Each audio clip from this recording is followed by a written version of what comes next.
Today is Monday, July 12th. We'll explain the new guidelines for reopening schools this fall and how some of the COVID-19 rules might be tough to enforce.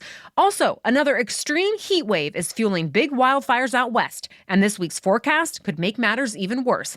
Plus, a big milestone for giant pandas, who just became the first billionaire in space, and which movie turned out to be a big hit, both in theaters and on streaming. Welcome to The Newsworthy. All the day's news in about 10 minutes. Fast, fair, fun, and on the go. I'm Lacey Evans, filling in for Erica Mandy during her maternity leave. You ready? Let's do this. A lot more American schools are expected to be open for in-person classes this fall, but a lot of the COVID-19 precautions are still here to stay, at least in some places. The CDC released new guidelines for schools, urging them to fully reopen. They say teachers and students who still aren't vaccinated against COVID-19 should still wear masks, but that anyone who's gotten their shots already is safe to go without. The thing is, though, it's going to be tough for schools to keep track of who's been vaccinated or not, especially in middle schools where some students 12 and up are already eligible, but others aren't old enough yet. So, for that reason, there might be schools that just decide to keep the same masking policy for everyone. Beyond masks, the CDC also says students should still be spread out, at least 3 feet away from each other. But if that's not possible, it's not a total deal breaker for reopening either. That just means schools need to double up on other precautions like better ventilation and extra cleaning. And the CDC says, ideally, anyone who's unvaccinated should be tested for COVID-19 once a week.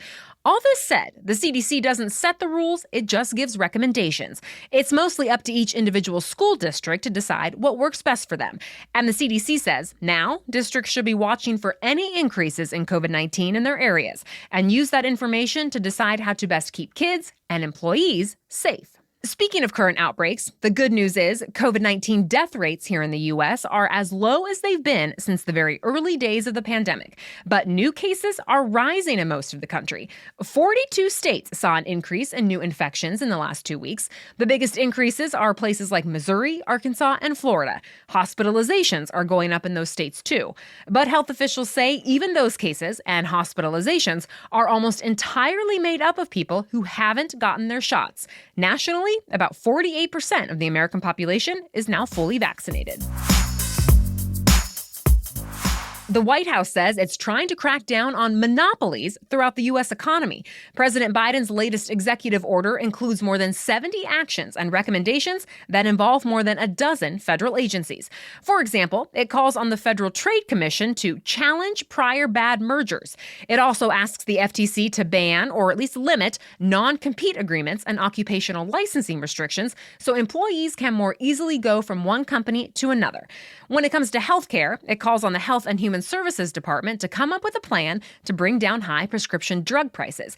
And it tells the FDA to help by speeding up prescription drug imports from Canada. It also mentions big tech quite a bit. For example, it asks the FCC to keep internet service providers from making deals with landlords so tenants can have more options. And it wants the FTC to look into how cell phone makers are limiting independent shops or customers from repairing phones themselves. That's just to name a few of the many items included in what's basically a roadmap for the future. And Republicans have agreed with a lot of it, especially when it comes to big tech having too much power. However, they and some business groups argue the U.S. doesn't have quite as big of an issue with monopolies as the Biden administration is letting on. And they worry some of the eventual rules could end up making the economy less productive. If the government agencies do end up making policies out of Biden's recommendations, the Wall Street Journal says they'll likely face legal challenges from big companies that could take years to resolve. A Florida-based doctor was just arrested for having a central role in the assassination of Haiti's president. Haiti's police chief says Dr. Christian Emmanuel Sanon was plotting to become president himself. He says Sanon recruited people who killed President Jovenel Moïse through a security firm based in the U.S. 20 other people have also been arrested for the hit job, including 2 Americans and 18 Colombian men. Meanwhile, senior FBI and Homeland Security Department officials from the U.S. are now in Haiti to discuss how the U.S. government might be able to help with the investigation.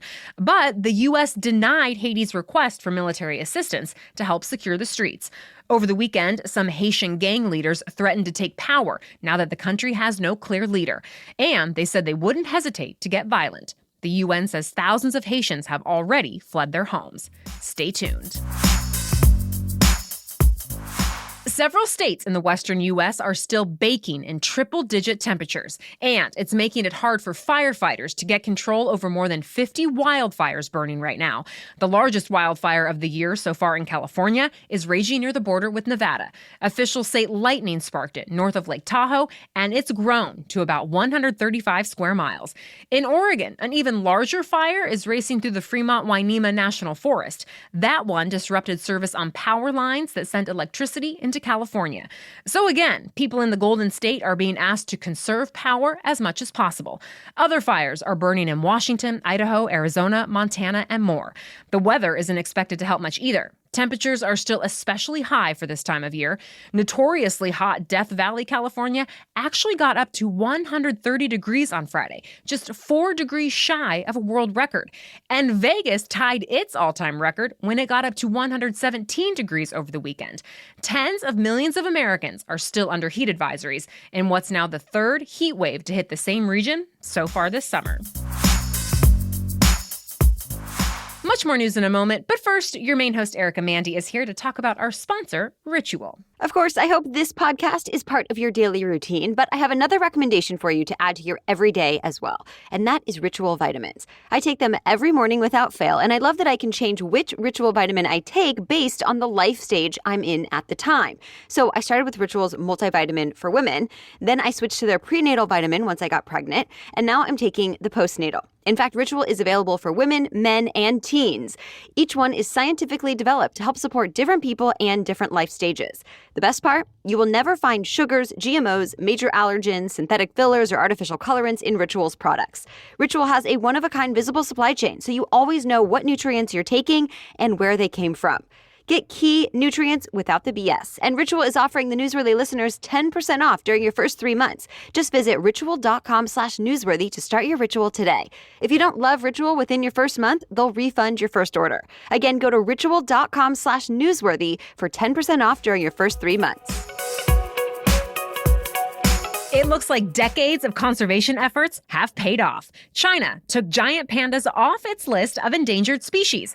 The animal's status was downgraded to vulnerable. Giant pandas live in a few mountain ranges in China, and there are now more than 1,800 of them living in the wild. More than 600 others live at zoos around the world.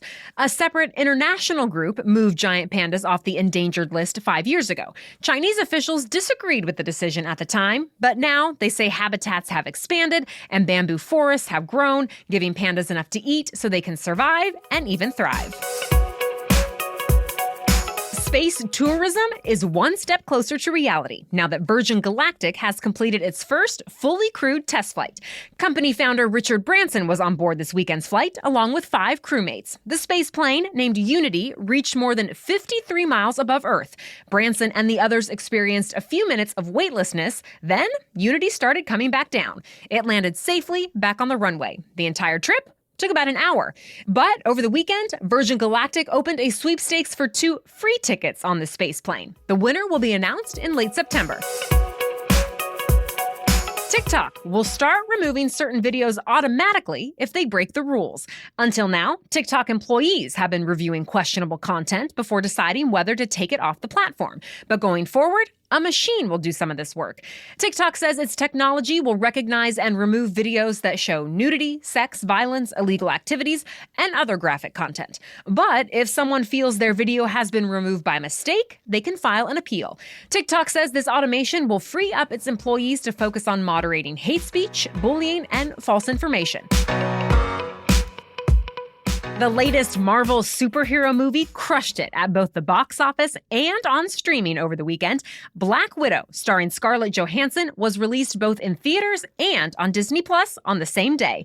The movie earned about $80 million from ticket sales in North America. That's a new record for the pandemic era. On streaming, the movie was available for $30 on Disney Plus. That option brought in more than $60 million worldwide this weekend. A Disney spokesperson says Black Widow's strong performance proves having a, quote, flexible distribution strategy is a good idea, since some fans still prefer to watch new movies at home. Serbian tennis star Novak Djokovic made history at Wimbledon. He won his 20th Grand Slam, which ties the men's record currently held by Roger Federer and Rafael Nadal. Djokovic praised both of his rivals after winning Wimbledon, saying Federer and Nadal have inspired him to be a stronger player. On the women's side, top-ranked player Ashley Barty made history with her Wimbledon victory. She is the first Australian woman to win the title in more than 40 years. This was Barty's second Grand Slam title. Meanwhile, as the action at Wimbledon was wrapping up in London, England and Italy faced off in the Euro Cup finals, which, if you're not familiar, is the European Soccer Championship. The match came down to a penalty kick shootout, and Italy ended up winning it. It was Italy's first Euro Cup title in more than 50 years. One more international soccer competition we want to mention happened on this side of the world. Argentina beat Brazil to win the Copa America final. That one is the largest soccer tournament in Latin America. The final score was 1-0, and it was Argentina's first major title win in 28 years. And that's it for your main news today, but now it's time for Money Monday, where we talk about one interesting money-related news story. But first, here's Erica again with a quick word about our sponsor, FrameBridge. I really recommend using FrameBridge for all your framing and gifting needs. I had such a great experience. I bought some digital photos for our new nursery, and then it was so easy to just upload them to FrameBridge and see those exact photos in dozens of different frame styles. I still couldn't decide which frame, so I used their free service to work with a talented designer and get recommendations. I ultimately chose a frame that adds such a great pop of color to the room. And I loved that all 3 photos were delivered to my door beautifully framed and ready to hang. Or if you need help creating the gallery wall of your dreams, you can also work with the design team for that as well. FrameBridge makes it easy to frame and hang physical pieces too, from paintings to recipes to even jewelry. So get started today. Frame your photos or send someone the perfect gift. Go to framebridge.com and use the promo code Newsworthy to save an additional 15% off your first order. Just go to framebridge.com with the promo code Newsworthy. That's framebridge.com with the promo code Newsworthy. Now back to Money Monday. Americans are borrowing money again and setting new records for it. The Federal Reserve says credit usage has reached its highest level in 5 years. People are using credit to buy or lease cars, take vacations, and pay for things like weddings. Lenders have also approved more new credit cards than at any other time in the last decade. The Wall Street Journal reports there are a few reasons for the borrowing spree. For starters, a lot of people were able to pay down existing debt during the pandemic. They spent less too. But now, with things reopening, Americans are more willing to splurge, even if they don't have the funds readily available. A lot of things cost more now, too, especially cars and trucks. By the way, the Federal Reserve's report does not include mortgages, but as Fox Business reports, demand for home loans has also stayed high in the last few months. All right, thank you for listening today. We'll be back with much more news tomorrow. Until then, have a great day.